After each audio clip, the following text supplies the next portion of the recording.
Well, this is to answer a question um, that I had in my comment section from one of my subscribers, and it was a very good question. And it was about what am I going to do about shelter in the winter because it gets very cold up here. And he's right, it does. Depending on the part of the state of where you're at, actually, is how bad it gets. On the coastal region, it doesn't get as brutal because of the weather, and so we get the current coming in also, and it's for Larnham that I'm making this video. See, I can't really say yet what I'm going to do because I have a variety of options I can do for shelter. Um, the big thing about winter is food supply to get you through winter and summer until your crops are ready to harvest.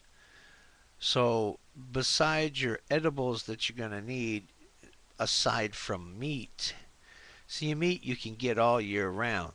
That's why I said in my previous videos last night, don't hunt around your environment where you're at, your habitat. You don't want to disturb it. You want to try to keep a 2 mile area that's clear of not having done any hunting at all.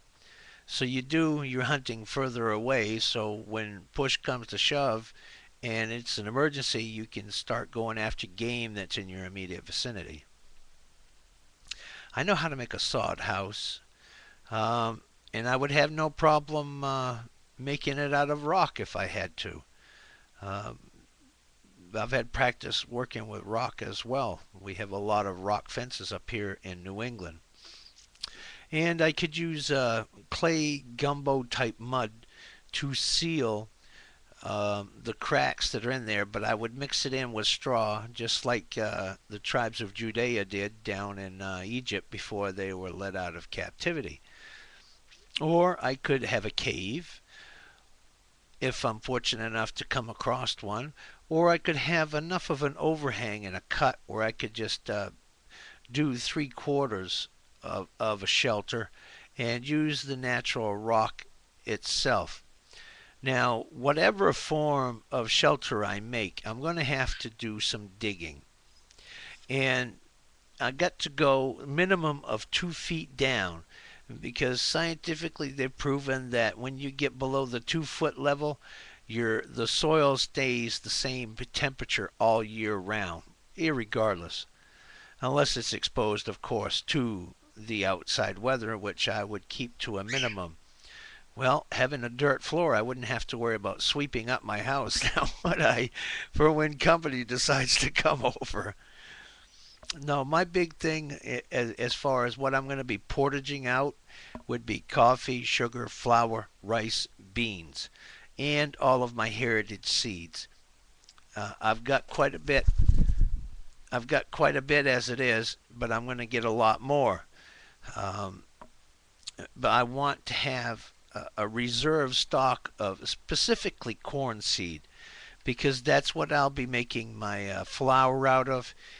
As I said last night, acorns are edible, but they're bitter, so you have to boil them. You could actually make flour out of those also, but no, if I have to, I will, but I prefer taste, so I will a little bit later on get into this in greater detail on how to do this. Again, I just wish that I was already in my leg and had a video recorder so I could go out and actually do it and show you how I do it. And if we have the time, by next month, I'm going to be in my leg come one way or another. Um, I don't care what it takes or what toll it takes on me. It's something I have to do. I've said in the video before about my doctor's appointment, even this knee specialist, they don't know what's wrong. They've never run across somebody who has hopped around for 6 or 8 hours day after day painting houses or working at other jobs because I was going through vocational rehab here in Maine to go to school, and also the PASS program from the Boston cadre, and I had to leave my school when I turned in a request for special accommodation. And my program chairman said I'd better learn. Well, he didn't say it nicely. Put it this way. He said, you better learn some coping skills. Walked out of his office with me into the classroom and announced to the class, we have a test today. All of you have an hour to get it done, except for Mr. Stephen Keene. He can take all damn day if he wants to. Which wasn't, that was not part of the special accommodations request. He just freaked out, and in his mind, I have no right to be in the computer business if I needed to request special accommodation.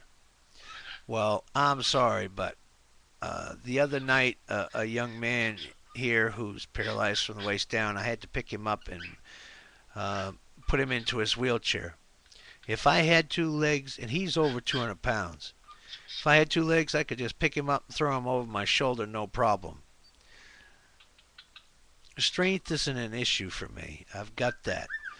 They tested my grip strength. I'm at 130 pounds in each of my hands. So what I grab a hold of, it stays.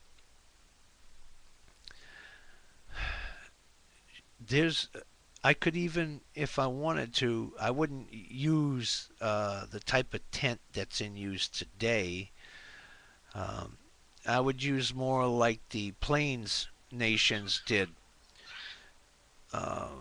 way back when. And anything, yes, I'll talk to you in a minute. Anything that I manage to use for a food supply, I'm going to be curing and keeping all hides. I'll be curing them the old-fashioned way by using the brains of the animal. So I can't say until I see where I'm going, what's available. I'm going to cut this off because they're doing the lawn outside right now, and I want to be heard. So I'll get back on this topic a little bit later. There's a variety of ways to make shelter and have it secure. You don't get wet, you don't get cold. And it's getting louder, so I got to let you go. God bless you, and I'll get back to you on this.